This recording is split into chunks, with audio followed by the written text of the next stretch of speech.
The old ranger's cabin was the last warm place for miles, standing alone in a forest that had already given up.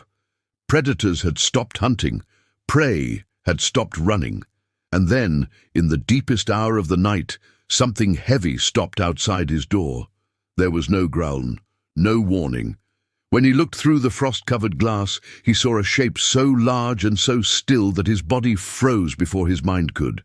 A pregnant panther sat in the snow, eyes calm, breath slow, as if she already knew this was the last door left in the forest. Before the story continues, tell me in the comments where you're watching from, because what happened that night changed everything I believed about the wild.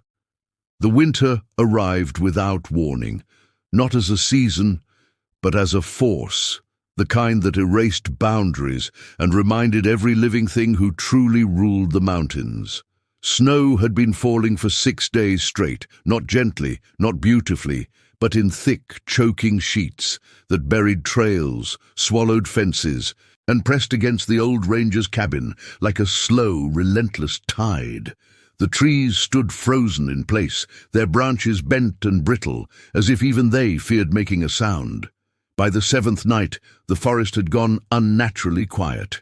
No owls, no wolves, not even the small, nervous movements of rodents beneath the snow.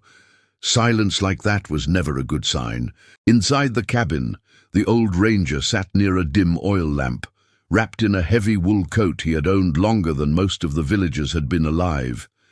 His name was known across these mountains once, spoken with respect, sometimes with fear. But now, there was no one to say it.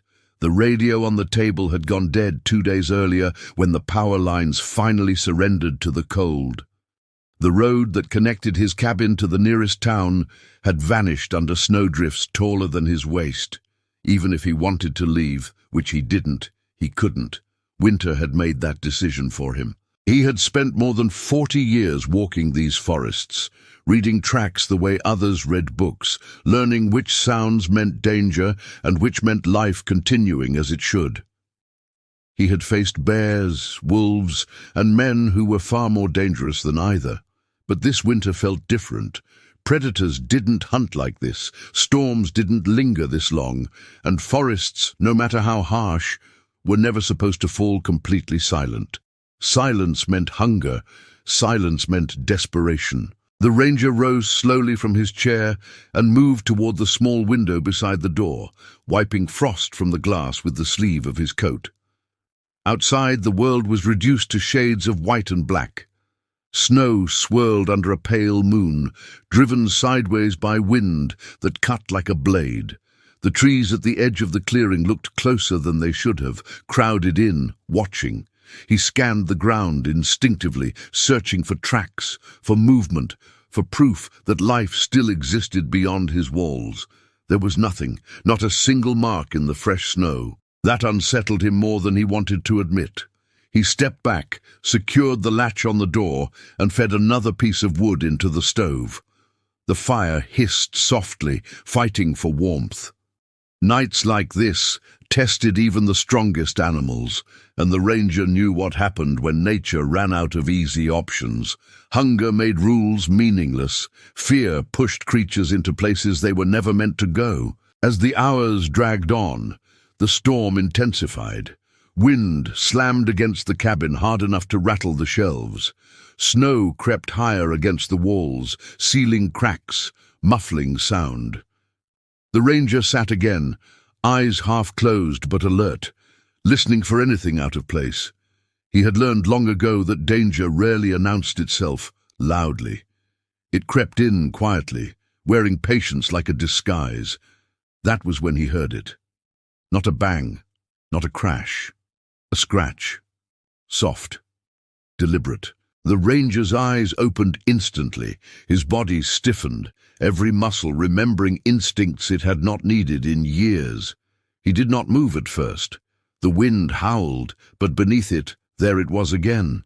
A faint, dragging sound against wood, slow and controlled, as if whatever stood outside knew exactly where the door was. Another scratch followed, lower this time. His hand went to the rifle resting beside the chair, though he did not lift it. He had learned the difference between panic and necessity, and this moment demanded neither. He stood, heart steady but heavy, and moved toward the door, stopping just short of touching it. Through the thick wood he could feel the cold radiating inward, seeping into his bones. No growl came from the other side, no snarl, no frantic movement, only breathing, deep, slow, labored. That was wrong. Predators did not announce themselves with weakness. They did not wait politely outside human doors, and yet, whatever stood there had not tried to force its way in. It had not circled the cabin. It had come straight to the entrance and stopped. The ranger reached for the small shutter built into the door, the one he used to check weather without opening it fully.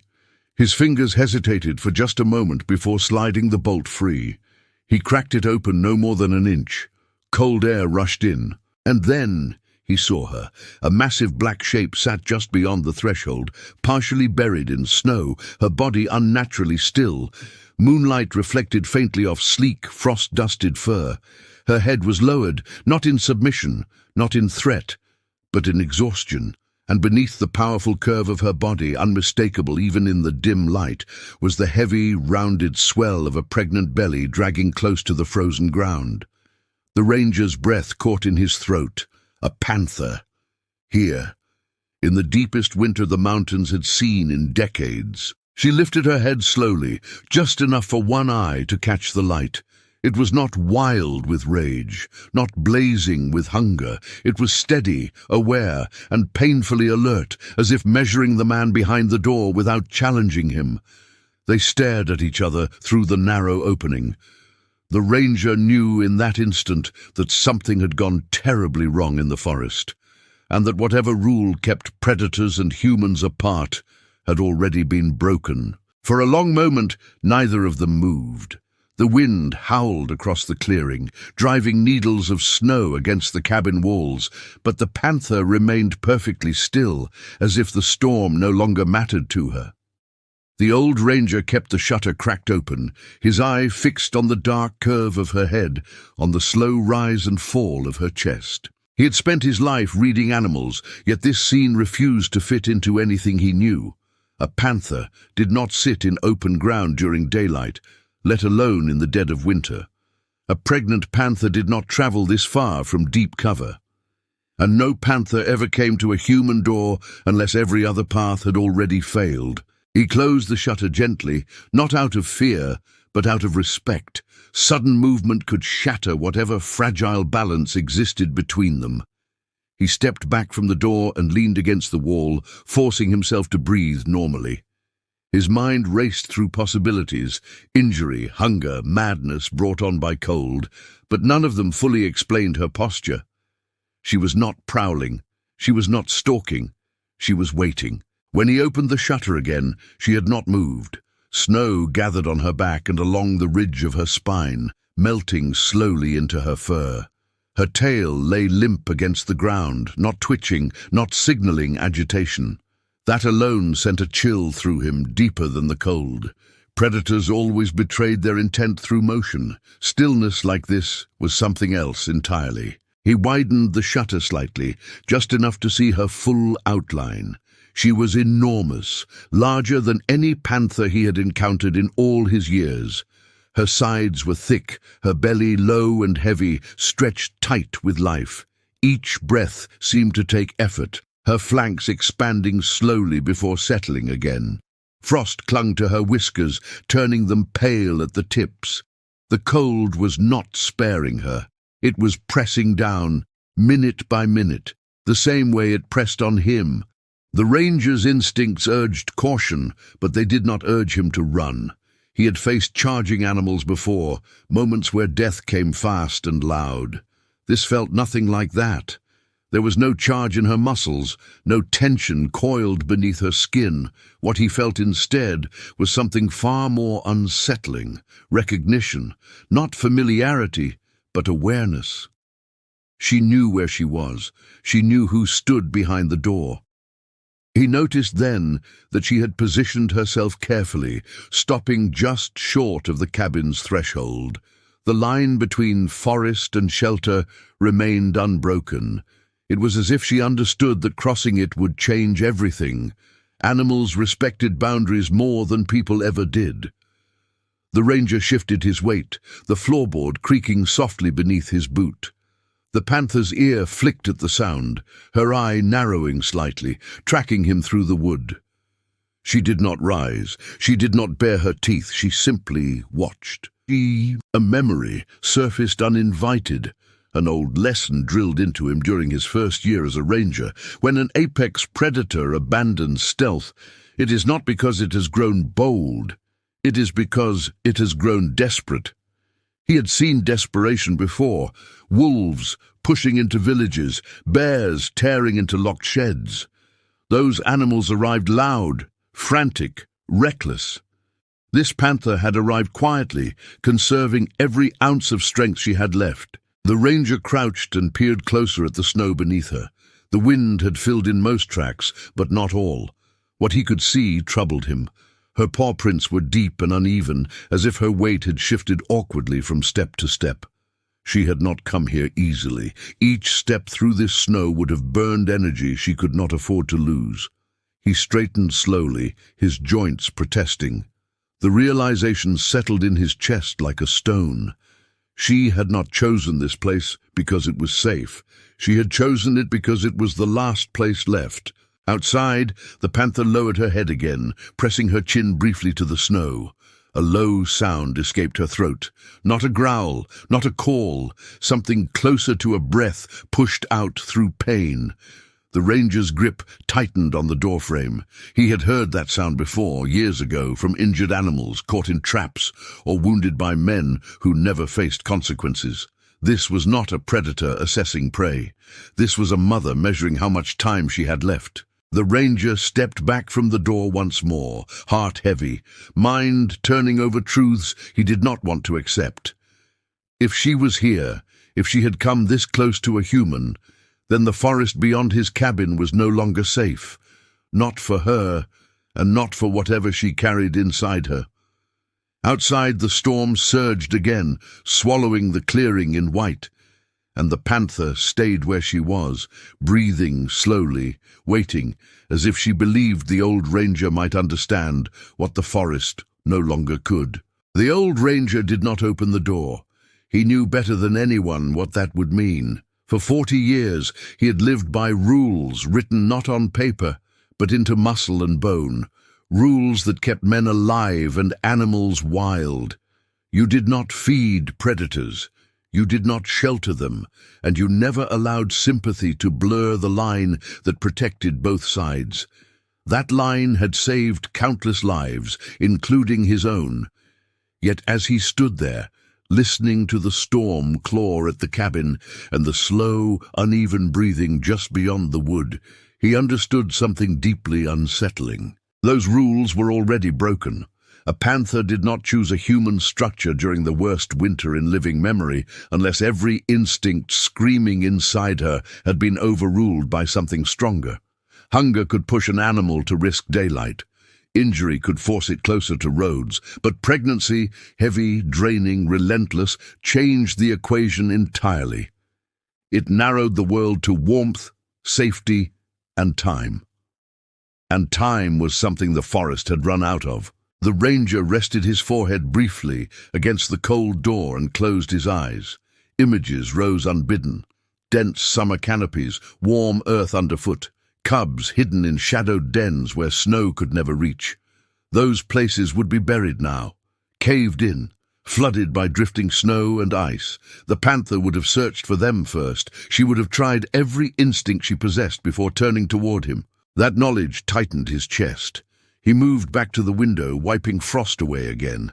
The panther had shifted slightly, her body angled so the wind hit her back instead of her side. Even in her weakness, she was calculating, conserving heat the way only wild animals could. Her eye followed him as he moved, not tracking like prey, but like an equal assessing another presence in the storm.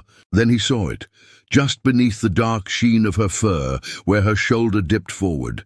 The outline of old damage interrupted the smooth line of muscle.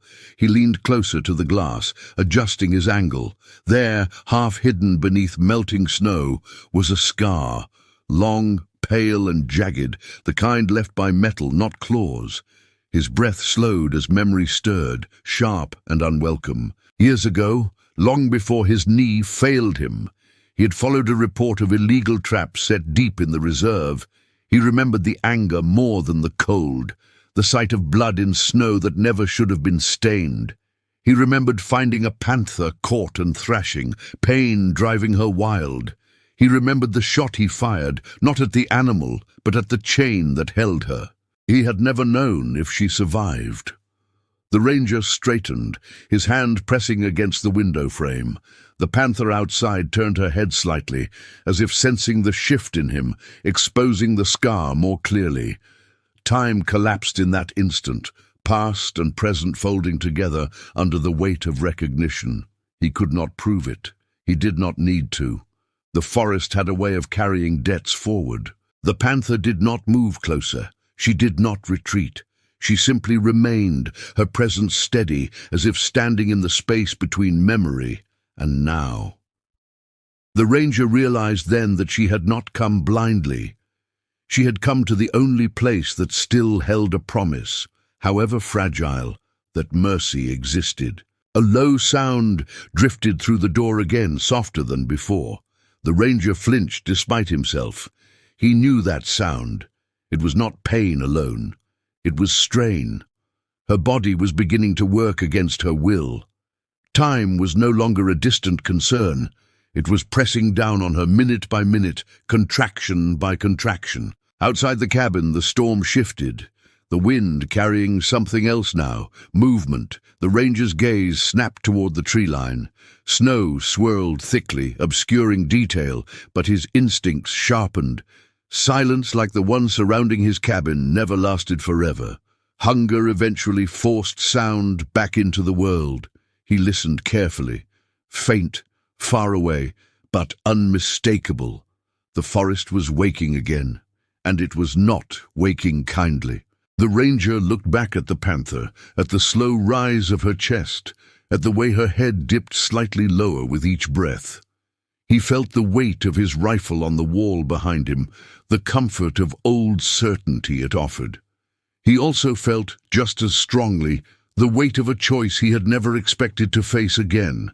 If predators were moving, if the storm drove them closer, then this panther, pregnant, weakened, exposed, would not survive the night alone. And the ranger knew, with a clarity that left no room for denial, that by the time the storm ended, one of them would be changed forever. The ranger's eyes never left her shoulder. Once he had seen the scar, he could not unsee it. The pale line cut through the darkness of her fur like a memory that refused to fade, uneven at the edges, the unmistakable signature of wire and force. He had catalogued hundreds of wounds in his life, clean claw marks, deep bites, bullet grazes. But that kind of damage came only from men who hunted without hunger and trapped without mercy. Seeing it now, here, at his door, during a winter that punished even the strongest creatures, felt less like coincidence and more like consequence. He opened the shutter wider, letting a blade of icy air slice into the cabin. The panther's head lifted immediately. Her gaze locked onto the movement, muscles tightening just enough to show she was still capable of violence if pushed. But she did not rise. The strength simply wasn't there. Instead, she shifted her weight slowly, and the motion revealed more than he had seen before. Her flank trembled. At first, he thought it was the cold. Then he noticed the rhythm, too deliberate, too deep. Her belly tightened, then eased, the heavy curve pulling low as if gravity itself had turned against her. The ranger swallowed hard. He had watched animals give birth in safer seasons, in warmer ground. He had never seen one forced to do it like this, exposed to wind and snow, every breath a fight. He stepped back from the door, heart pounding, mind racing. The fire crackled behind him, its warmth suddenly feeling obscene. He had built that fire without thinking, without guilt, while she lay inches away in a world stripped of comfort. His gaze drifted to the old tarp folded near the wall, the one he used to cover firewood. It was heavy, weathered, capable of blocking wind. He looked at the rifle again, then away. The panther lowered herself further into the snow, her body sinking with a controlled slowness that spoke of discipline rather than collapse. She was choosing a position. That realization struck him harder than any sound. Animals did not choose where to fall unless the moment demanded it. She was no longer searching for shelter. She had found what she was willing to risk. A sharp gust of wind tore through the clearing, carrying with it a new sound, faint, distant, but unmistakable. The ranger's spine stiffened. He listened again, isolating it from the storm. There it was, a low, echoing note that rose and fell, carried across the snow. Wolves. Not close enough to see, not yet, but close enough to smell opportunity. Hunger sharpened their senses the way years of training had sharpened his. They would circle first, test the edges of the clearing, drawn by weakness they could not ignore. A lone panther, pregnant and grounded, was an invitation the winter would not let them refuse. The ranger moved without thinking now. He pulled on his boots and shrugged into his thickest coat, hands shaking only slightly as he reached for the door latch. He paused, resting his palm against the wood, listening once more to the breathing on the other side. Slow, strained, real. When he opened the door, the night rushed in, fierce and unforgiving. Snow bit at his face.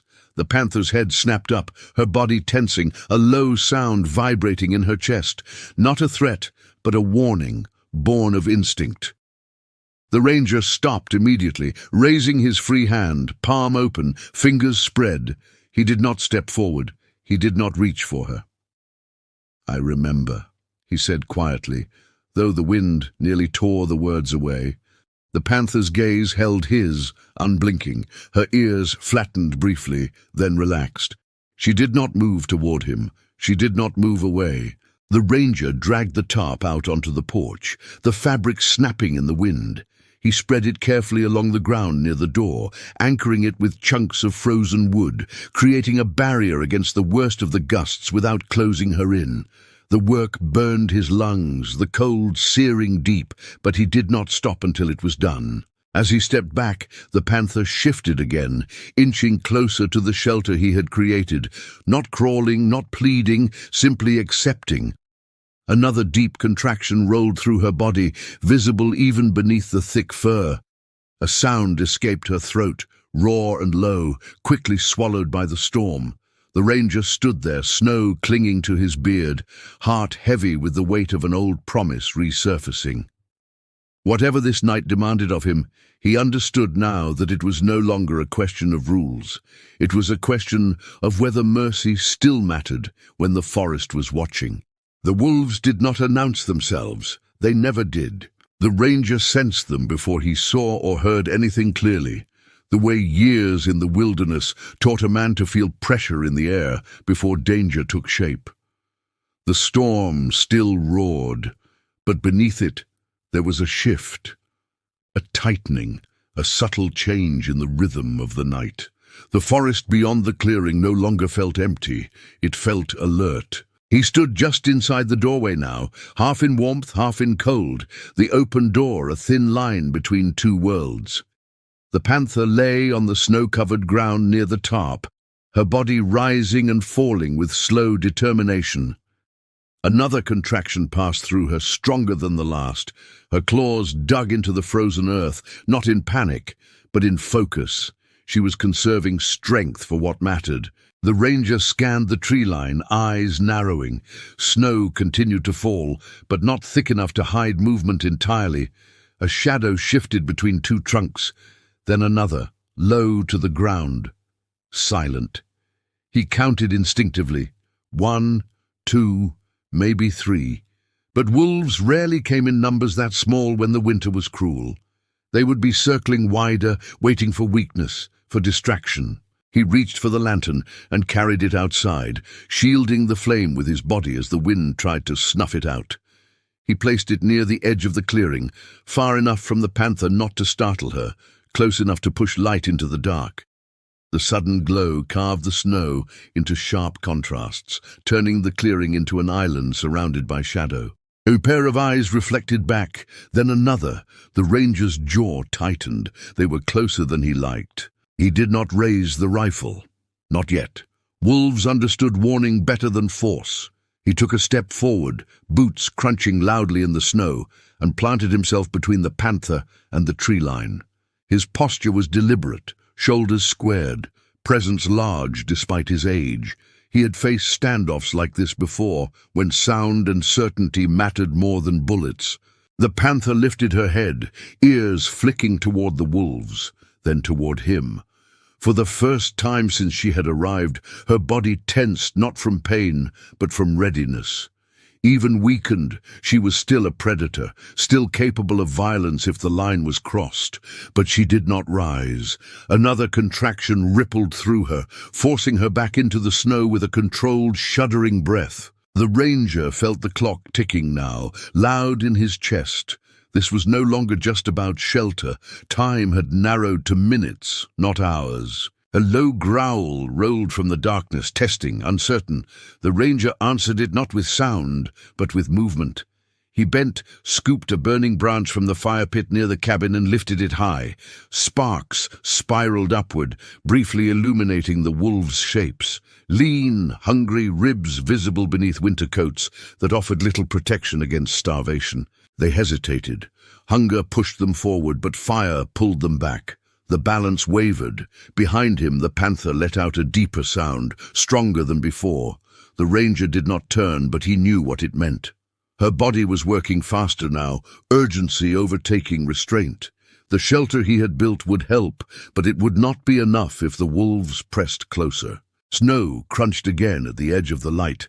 The wolves were testing the boundary, stepping just far enough to feel the heat, just far enough to measure him. The ranger's arm burned as he held the branch aloft, his breath coming in sharp clouds. He wondered, not for the first time, how much his body had left to give. Another contraction hit the panther hard. This time she could not suppress the sound. It tore from her chest, raw and unmistakable, echoing across the clearing. The wolves froze. Even they understood that sound.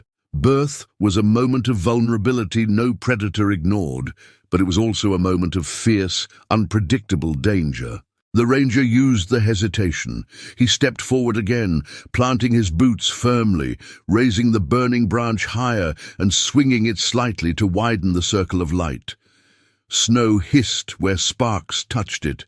His voice carried across the clearing, low but steady, cutting through the wind. Not tonight. The words were meant as much for himself as for the wolves. For a long, stretched-out moment, nothing happened.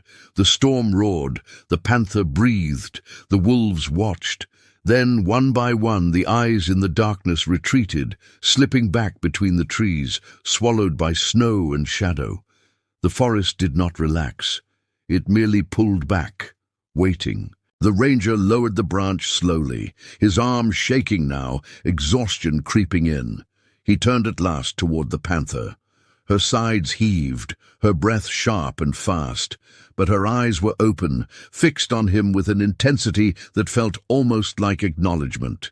The night was far from over, but for now the clearing held, and the ranger understood that by standing there, between hunger and birth, he had crossed a line that could never be uncrossed. Time lost its shape as the night deepened. The ranger no longer measured the hours by the clock on the wall or the position of the moon, both hidden behind cloud and storm. He measured them by the panther's breathing, by the way her body tightened and released, by the brief, fragile pauses in between, when the world seemed to hold its breath with her. The cold pressed harder now, sinking through layers of wool and bone, but he barely felt it.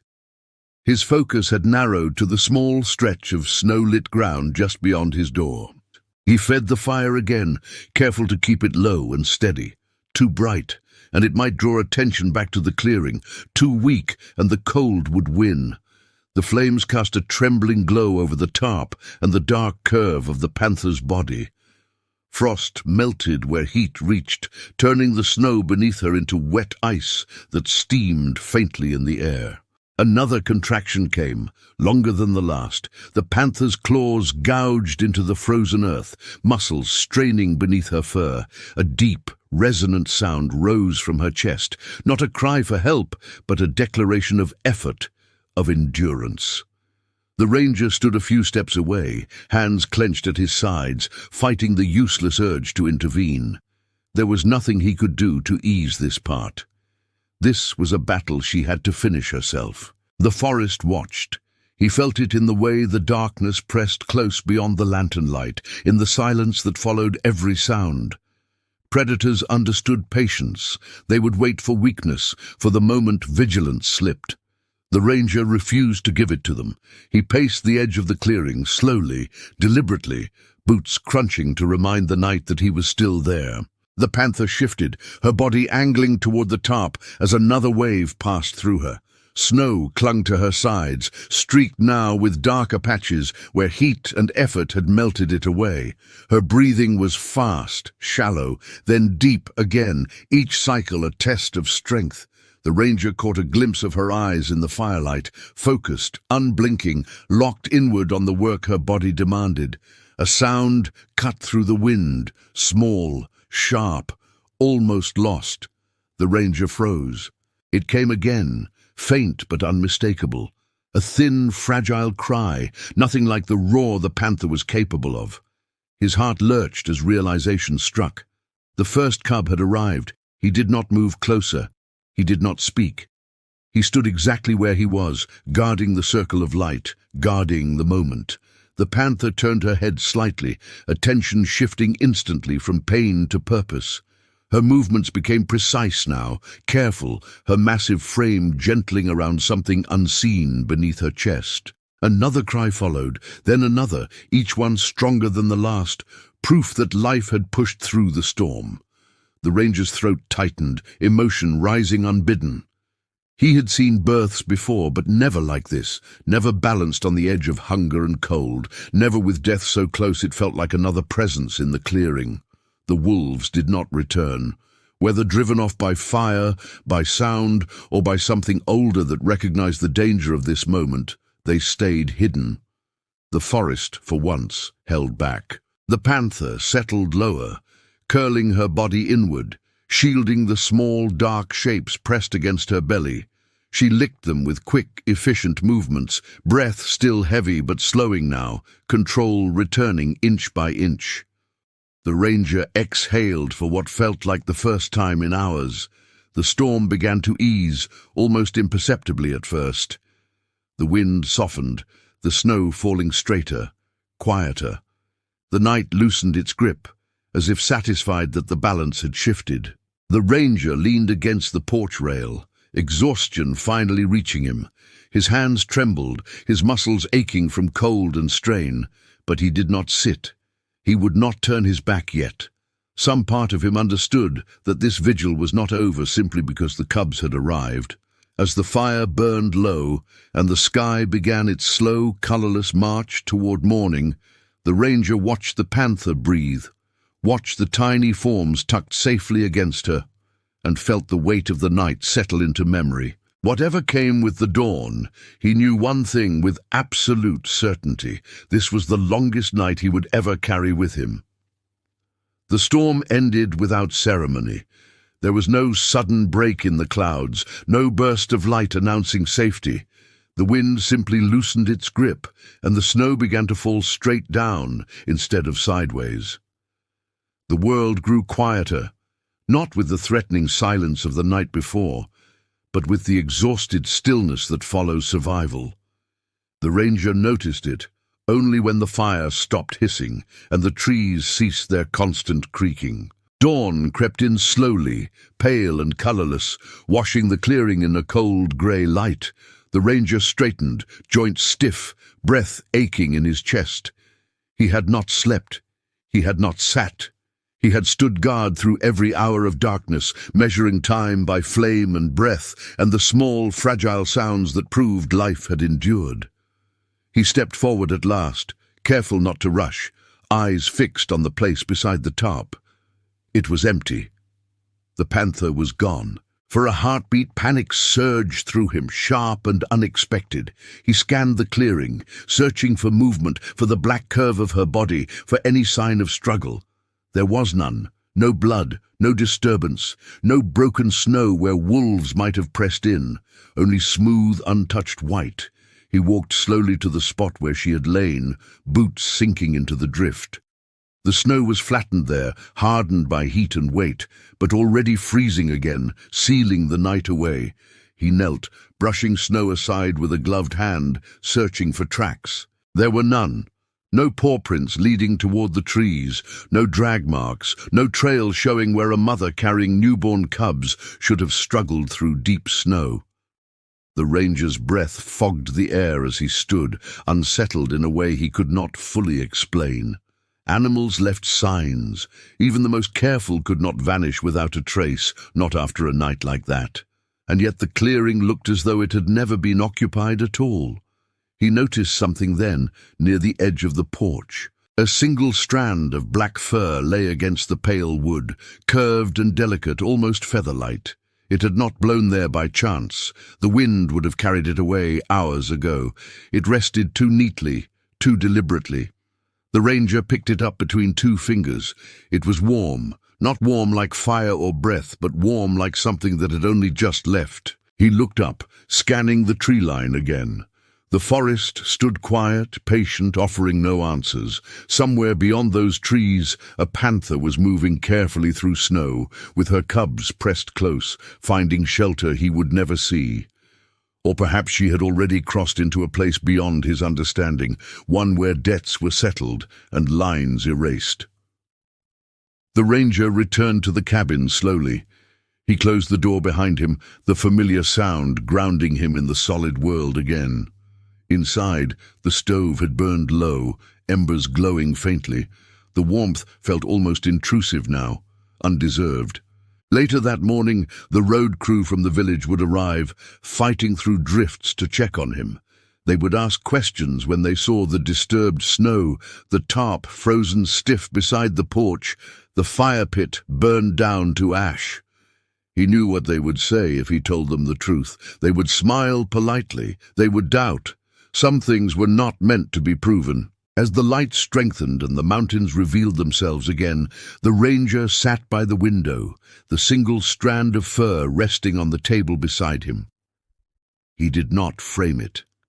He did not hide it away. He left it where he could see it, a quiet reminder of a night the forest chose to touch his door. Outside, life began to return. A bird called from somewhere far off. Snow slipped from branches with soft, sudden thumps.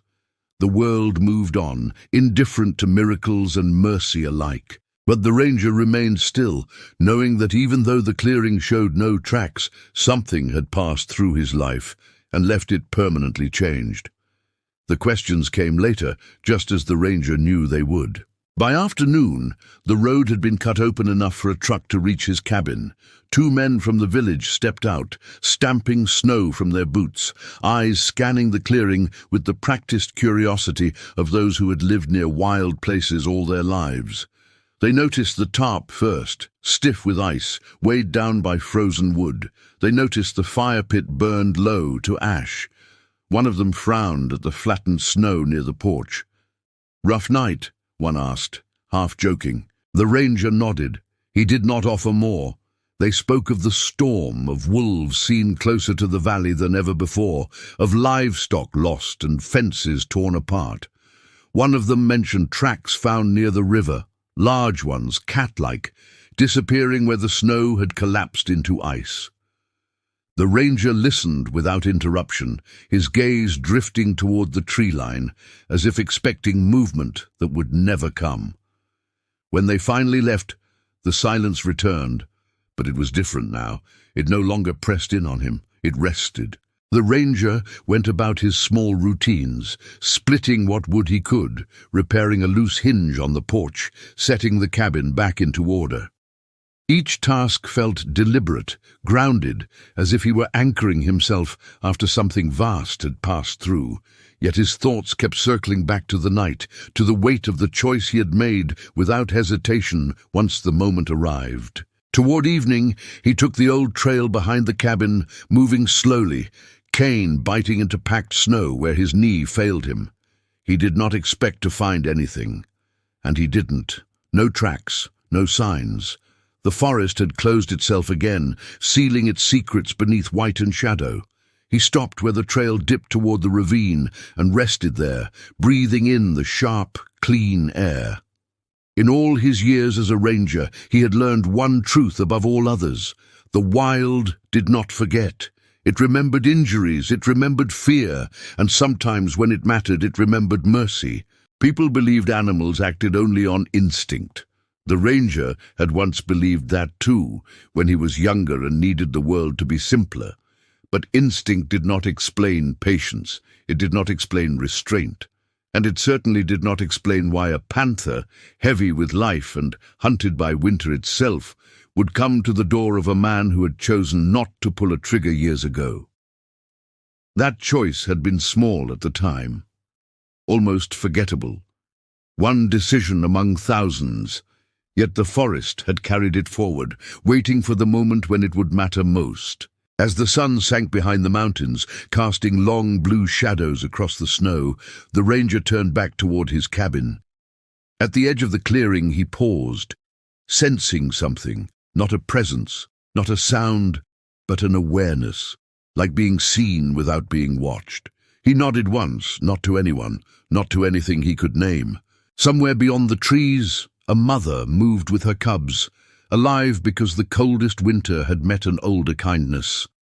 And somewhere inside the ranger, a long career built on distance and discipline had quietly ended, replaced by a truth he would never speak aloud. The forest did not reward, it remembered.